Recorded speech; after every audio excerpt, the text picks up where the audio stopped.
Peruvian President Dina Boluarte said her government will give prosecutors everything they need to investigate the deaths of some 24 protesters. In a meeting with the foreign press, Boluarte said police and the army were trying to keep the peace, and she added the deaths would not go unpunished. We did not generate the violence. When we took office that day in Congress, we said that this government will be a government with open doors, tolerant, because before us there had been tremendous polarization.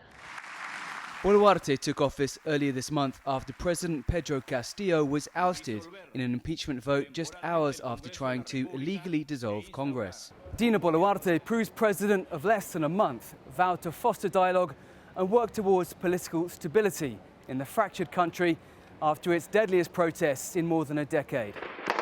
Anger at Castillo's ouster and calls for Congress to be shuttered fueled nationwide roadblocks, airport closures and widespread vandalism.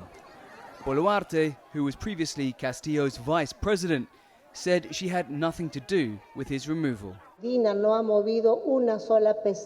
did not move a single eyelash in relation to what happened to former President Pedro Castillo.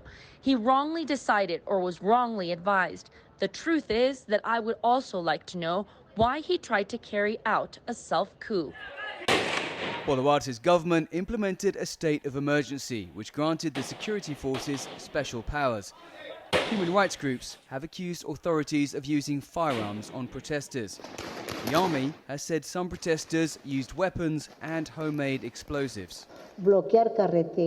Blocking highways and preventing free transit or looting businesses of the sisters and brothers and not allowing them to work freely. I called on the protesters to please turn the page of violence and open the page of peace and reconciliation. The country needs to grow. The country needs to move on. Flanked by her ministers, Boluarte remained defiant and rejected calls for her resignation. I believe that we women are also capable of taking the reins of our country. In 201 years, I am the first woman to assume the highest office in my country. And I tell my sisters and brothers that my resignation would solve absolutely nothing. Peru's finance minister announced on Thursday a nearly $1.6 billion plan to revive the economy. But Peru may not be ready to turn the page, as renewed protests are expected in the south of the country next week. Dan Collyns, CGTN, Lima.